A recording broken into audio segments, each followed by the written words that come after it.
ಸ್ನೇಹಿತರೆ ನಮಸ್ಕಾರ. Last year ಒಂದು ನೋಟ್ಸ್ ಬುಕ್ಕು ಹಾಗೆ ಬ್ಯಾಗ್ನ ಕೊಟ್ಟಿದ್ದೆ.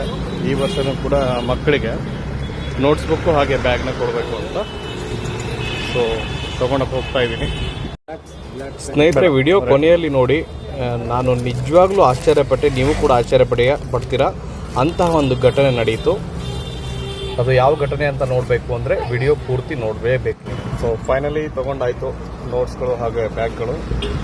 ಸೊ ನೋಡೋಣ, ಯಾರಾದರೂ ಶಿಕ್ಷಣಕ್ಕಾಗಿ ಒಂದು ಇಷ್ಟು ದಿವಸ ನಾವೆಲ್ಲ ಹೇಳ್ತಾ ಇದ್ವಿ ವಿಡಿಯೋದಲ್ಲಿ, ನಮ್ಮ ಕಡೆಯಿಂದ ಒಂದು ಸೇವೆ ಮಾಡ್ತಿದ್ದೀವಿ ಅಥವಾ ಬಡವರಿಗೆ ಒಂದು ಕೊಡ್ತಾ ಇದ್ದೀವಿ ಅಂತ.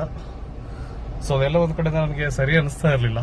ಸೊ ಅದಕ್ಕೋಸ್ಕರ ಈ ಕಾನ್ಸೆಪ್ಟ್ನ ಚೇಂಜ್ ಮಾಡ್ತಿದ್ದೀವಿ. ಹೆಂಗೆ ಗೊತ್ತಾ, 3 ಕ್ವಶನ್ ಕೇಳ್ತೀನಿ. ಆ 3 ಕ್ವಶನ್ಗೆ ಯಾರು ಸರಿಯಾದ ಉತ್ತರವನ್ನು ಕೊಡ್ತಾರೋ ಅವರಿಗೆ ನಾನು ಇದನ್ನು ಬ್ಯಾಗ್ ಇರ್ಬೋದು ಅಥವಾ ನೋಟ್ಸ್ ಇರ್ಬೋದು ಅಥವಾ ಪೆನ್ಗಳಿರ್ಬೋದು ಈ ಥರ ಗಿಫ್ಟ್ ಕೊಡ್ತಾ ಇದ್ದೀನಿ.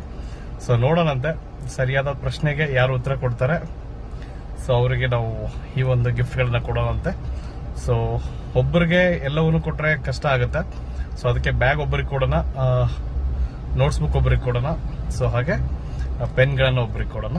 ಸೊ ಅವ್ರಿಗೂ ಕೂಡ ಒಂದು ನಾವು ವಿನ್ ಆಗಿ ಬಂದಿದೀವಿ ಅನ್ನೋ ಒಂದು ಫೀಲಿಂಗ್ ಬರುತ್ತೆ, ಅಥವಾ ನಮಗೆ ನಾವು ಕೊಟ್ಟಿದೀವಿ ಅನ್ನೋ ಒಂದು ಅಹಂಕಾರ ಇರಲ್ಲ. ಸೊ ಆ ಕಾರಣಕ್ಕೆ ಸೊ ಈ ಕಾನ್ಸೆಪ್ಟ್ ನಿಮ್ಗೆ ಇಷ್ಟ ಆಗಿದೆ ಅನ್ಕೋತೀನಿ. ನೋಡೋಣ ಯಾರಿಗೆ ಹೋಗುತ್ತೆ ಅಂತ.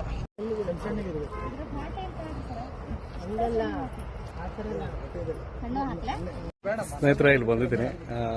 ಫ್ರೂಟ್ಸ್ ಮಾಡ್ತಾರೆ, ಹಣ್ಣುಗಳು ಮಾಡುವಂತ ಅಕ್ಕನ ಹತ್ರ ಬಂದಿದ್ದೀವಿ ಇವಾಗ. ಸೊ ಕೇಳೋಣಂತೆ ಅವ್ರಿಗೆ ಪ್ರಶ್ನೆನ. ಅಕ್ಕ, ಒಂದು ಕ್ವಶನ್ ಇದೆ, ಒಂದು ಪ್ರಶ್ನೆ ಇದೆ ನಿಮ್ಗೆ. ಆ ಪ್ರಶ್ನೆಗೆ ಉತ್ತರ ಕೊಟ್ರೆ ನಿಮ್ಮ ಮಕ್ಕಳಿಗೆ ಓದೋಕ್ಕೋಸ್ಕರ 6 ನೋಟ್ಸ್ ಬುಕ್ ನ ಕೊಡ್ತಾ ಇದೀವಿ. ಪರವಾಗಿಲ್ಲ, ಯಾವುದೇ ತರನ ಆ ತರ ಸ್ಪೆಷಲ್ ಆದಂತ ಪ್ರಶ್ನೆ ಅಲ್ಲ. ನಾವು ಸುಮ್ಮನೆ ಕೊಡೋಕ್ಕಿಂತ ಈ ತರ ಒಂದು ಕೊಡೋಣ ಅನ್ನೋದು ನಮ್ಮ ಒಂದು ಕಾನ್ಸೆಪ್ಟ್. ಅಕ್ಕ ಜಸ್ಟ್ ಒಂದು ಹಂಗೆ ಒಂದೇ ಒಂದು ಪ್ರಶ್ನೆ, ಮಕ್ಕಳ ಮೊದಲ ಪಾಠಶಾಲೆ ಯಾವುದು? ಎಸ್ ಅಕ್ಕ, ಕರೆಕ್ಟ್. ಸೂಪರ್ ಆದಂತಹ ಪ್ರಶ್ನೆ ನೀವು ಉತ್ತರ ಕೊಟ್ರಿ, ತುಂಬಾ ಖುಷಿ ಆಯ್ತಕ್ಕ. ಸೊ ನಿಮ್ಮ ಮಕ್ಕಳಿಗೋಸ್ಕರ ಚಿಕ್ಕದಾದಂತಹ ಒಂದು ಕಾಣಿಕೆ. ಸೊ ಇದನ್ನ ಸುಮ್ಮನೆ ಕೊಡ್ಬೋದಾಗಿತ್ತು, ಬಟ್ ಸುಮ್ಮನೆ ಕೊಟ್ರೆ ಏನಾಗುತ್ತೆ ಅಂದ್ರೆ ನಾವು ಕೊಟ್ಟಿದೀವಿ ಅನ್ನೋ ಅಹಂಕಾರ ನಮಗ್ ಬರುತ್ತೆ. ಸೊ ಇದು ಸುಮ್ಮನೆ ಕೊಟ್ಟಿದ್ದಲ್ಲ, ನೀವು ಪ್ರಶ್ನೆಗೆ ಉತ್ತರ ಕೊಟ್ಟಿದ್ದಕ್ಕೆ ನಿಮ್ಗೆ ಒಂದು ಗಿಫ್ಟ್ ಅಕ್ಕ ಕೊಟ್ಟಿದೀವಿ. ಹೇಗನ್ನಿಸ್ತಕ್ಕ ನಿಮ್ಗೆ? ಹೌದಕ್ಕ. ಸೊ ಒಳ್ಳೇದು. ನಾವು ದಾವಣಗೆರೆ ವಾದಿರಾಜ್ ಜ್ಯುವೆಲರ್ಸ್ ಅಂತ ನಮ್ಮ ಒಂದು ಪೇಜ್ ಇದೆ. ಸೊ ಆ ಕಡೆಯಿಂದ ಒಂದು ಚಿಕ್ಕದಾದಂತಹ ಹೆಲ್ಪ್ನ ಪ್ರತಿ ವರ್ಷ ಮಾಡ್ತಾ ಇರ್ತೀವಿ. ನೋಟ್ಸ್ಗಳು ಕೊಡ್ತೀವಿ, ಬುಕ್ಸ್ಗಳು ಕೊಡ್ತೀವಿ, ಹಾಗೆ ಇನ್ನೊಂದೇನೋ ಪೆನ್ಸ್ಗಳು ಕೊಡ್ತೀವಿ, ಬ್ಯಾಗ್ಗಳನ್ನ ಕೊಡ್ತೀವಿ. ಬಡವರಿಗೆ ಅಥವಾ ಎಲ್ಲರಿಗೂ, ಬಡವರು ಶ್ರೀಮಂತರು ಅನ್ನೋದಲ್ಲ, ಎಲ್ಲರಿಗೂ ಮಕ್ಕಳಿಗೆ ಒಂದು ಚಿಕ್ಕ ಸಹಾಯ ಮಾಡೋಣ ಅಂತ ಮಾಡ್ತಾ ಇದೀವಿ. ಸೊ ಇವತ್ತು ನೀವು ಕಂಡ್ರಿ ಅಕ್ಕ, ನಿಮ್ಮ ಹತ್ರ ಹಣ್ಣು ಕೂಡ ನಾವು ಪರ್ಚೇಸ್ ಮಾಡಿದೀವಿ, ಜೊತೆಗೆ ಒಂದು ಚಿಕ್ಕದಾಗಿ ಗಿಫ್ಟ್ ಕೊಟ್ಟಿದೀವಿ. ಸೊ ಥ್ಯಾಂಕ್ ಯು ಅಕ್ಕ. ಬನ್ನಿ, ಏನೇ ಬೇಕಾದ್ರೂ ಬನ್ನಿ ಅಕ್ಕ. ಧನ್ಯವಾದ ಪುಟ. Thank you ma'am. ಸ್ನೇಹಿತರೆ, ಇವತ್ತು ನಾನು ಸರ್ಪ್ರೈಸ್ ಕೊಡಕ್ ಹೋಗಿ ನನಗೆ ಒಂದು ಸರ್ಪ್ರೈಸ್ ಸಿಕ್ತು. ಸೊ ಬಡವರಿಗೆ ಅಥವಾ ಮಧ್ಯಮ ವರ್ಗದವರಿಗೆ ಅಥವಾ ಪ್ರತಿಯೊಬ್ಬರಿಗೂ ಕೂಡ ಒಂದು ವಿದ್ಯಾಭ್ಯಾಸಕ್ಕಾಗಿ ಒಂದು ಚಿಕ್ಕ ಅಳಿಲು ಸೇವೆ ಅಂತ ಹೇಳ್ತಾ ಇದ್ವಿ. ಬಟ್ ಇದು ಅಳಿಲು ಸೇವೆ ಅಂತ ಮಾಡ್ತಿರುವಂತ ಕಾನ್ಸೆಪ್ಟ್ ನ ಚೇಂಜ್ ಮಾಡಿ ಒಂದು ಪ್ರಶ್ನೆ ಕೇಳ್ತೀವಿ, ಒಂದು ಸರಿಯಾದ ಉತ್ತರ ಕೊಟ್ಟವ್ರಿಗೆ ಒಂದು ನೋಟ್ಸ್ ಗಳನ್ನು ಕೊಡ್ತೀನಿ ಅಂತ ಹೇಳಿದ್ದೆ. ಸೊ ನೋಟ್ಸ್ ಗಳನ್ನ ಕೊಟ್ಟೆ, ಹಾಗೆ ತಗೊಂಡಂತ ವಿಡಿಯೋ ನೀವು ನೋಡಿರ್ಬೋದು ಆಲ್ರೆಡಿ.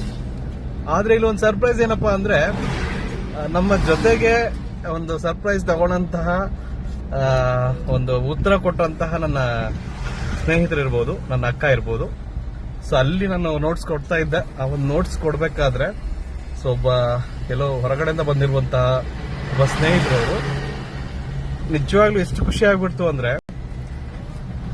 ಸ್ನೇಹಿತರೆ ನಾವು ಆ ನೋಟ್ಸ್ ನ ಕೊಡ್ಬೇಕಾದ್ರೆ ಅವ್ರಿಗೆ ಸೊ ಒಳ್ಳೆ ಕೆಲಸ ಸರ್ ನೀವು ಮಾಡ್ತಿರೋದು, ಸೊ ತುಂಬಾ ಚೆನ್ನಾಗಿದೆ ಅಂತ ಅನ್ಕೊಂಡು ಲಾಸ್ಟಿಗೆ ಹೋಗ್ಬೇಕಾದ್ರೆ ನನ್ನ ಹೆಸರನ್ನ ಹೇಳ್ಬೇಡಿ, ಹಾಗೆ ನಮ್ಮ ಊರನ್ನು ಕೂಡ ಹೇಳ್ಬೇಡಿ ಅಂತ ಹೇಳ್ಕೊಂಡು ಈ ಒಂದು 500 rupees ನ ಕೊಟ್ಟು ಹೋದ್ರು. ಸೊ ಈ 500 ನ ಕೊಟ್ಟು ಏನಂದ್ರು ಅಂದ್ರೆ, ಸರ್ ನೀವು ಮಾಡುವಂತಹ ಕಾಯಕಗಳೇನಿದಾವಲ್ಲ ಇದು ತುಂಬಾ ಒಳ್ಳೆ ಕಾಯಕ. ಈ ಒಂದು ಕಾಯಕದಲ್ಲಿ ನನ್ನ ಒಂದು ಚಿಕ್ಕ ಸೇವೆ ಇದು. ಸೊ ಈ ಒಂದು 500 ನೋಟನ್ನ ನೀವು ಯಾರು ಬಡವರು ಇದ್ದಾರೋ ಅಥವಾ ಯಾರು ವಿದ್ಯಾಭ್ಯಾಸಕ್ಕಾಗಿ ಬೇಕು ಅಂತ ಹೇಳ್ತಿದ್ದಾರೋ ಅಂತವ್ರಿಗೆ ನೀವು ಒಂದು ಹೆಲ್ಪ್ ಮಾಡಬಹುದು ಅಂತ ನನಗೆ ಹೇಳಿದ್ರು. So thank you sir, thank you very much ನಿಮ್ಮ ಒಂದು ಗುಡ್ ಹಾರ್ಟ್ಗೆ. ಸೊ ಆದಷ್ಟು ಬೇಗ ಈ ಒಂದು 500 rupees ನ ಯಾರಿಗೆ ಸೇರಿಸಬೇಕೋ ಅದನ್ನ ಅವ್ರಿಗೆ ಸೇರಿಸಿ ಆ ಒಂದು ವಿಡಿಯೋ ನಾನು ಅಪ್ಲೋಡ್ ಮಾಡ್ತೀನಿ. ಸೊ ನೀವು ವಿಡಿಯೋ ನೋಡ್ತಾ ಇದ್ದೀರಾ ಅನ್ಕೊಂತೀನಿ. ಸೊ ನೋಡ್ತಾ ಇದ್ರೆ ಸೊ ಒಳ್ಳೆ ಕೆಲಸಕ್ಕೆ ನೀವು ಕೂಡ ನಮಗೆ ಸಹಾಯ ಮಾಡಿದಿರಿ, ನೀವು ಕೂಡ ನಿಮ್ಮ ಒಂದು ಕೈ ಜೋಡಿಸಿದಿರಿ. ಸೊ ಒಳ್ಳೆ ಕೆಲಸಗಳನ್ನ ಇನ್ನೂ ದೊಡ್ಡ ಮಟ್ಟಕ್ಕೆ ನಾವು ಕರ್ಕೊಂಡು ಹೋಗೋಣ. ಸೊ ಇದನ್ನ 500 ಕೊಡುವಂತಹ ವಿಡಿಯೋನ ನೆಕ್ಸ್ಟ್ ಅಪ್ಲೋಡ್ ಮಾಡ್ತೀನಿ. ಸೊ ಅಲ್ಲಿವರೆಗೂ ಯಾರೆಲ್ಲ ಮೊದಲನೇ ಬಾರಿ ವಿಡಿಯೋ ನೋಡ್ತಾ ಇದ್ದಾರೆ ತಪ್ಪದೆ ಪೇಜ್ನ ಫಾಲೋ ಮಾಡ್ಕೊಳ್ಳಿ, ವಿಡಿಯೋನ ಶೇರ್ ಮಾಡಿ. ಸೊ ಬಡವರಿಗೆ ಅಥವಾ ಮಧ್ಯಮ ವರ್ಗದವರಿಗೆ ಅಥವಾ ಶ್ರೀಮಂತರಿಗೆ ಯಾರಿಗೇ ಇರ್ಬೋದು, ವಿದ್ಯಾಭ್ಯಾಸಕ್ಕಾಗಿ ಮಾಡುವಂತಹ ಚಿಕ್ಕ ಒಂದು ಸೇವೆ ನಿಮ್ಗೆ ಇಷ್ಟ ಆಗಿದ್ರೆ ಸೊ ಬೇಗ ವಿಡಿಯೋನ ಶೇರ್ ಮಾಡ್ಕೊಳ್ಳಿ, ಹಾಗೆ ವಿಡಿಯೋನ ಫಾಲೋ ಮಾಡಿ, ಹಾಗೆ ಪೇಜ್ನ ಫಾಲೋ ಮಾಡ್ಕೊಳ್ಳಿ. ಸೊ ಹೆಚ್ಚಿನ ಮಾಹಿತಿಗಾಗಿ ಭೇಟಿ ನೀಡಿ ವಾದಿರಾಜ್ ಮಾಡಬೇಡಿ ದಾವಣಗೆರೆ. ಸೊ ಹೆಲ್ಪ್ ಮಾಡಿದಂತಹ ನನ್ನ ಸ್ನೇಹಿತರಿಗೆ ಧನ್ಯವಾದ ತಿಳಿಸ್ತಾ ಇದ್ದೀನಿ.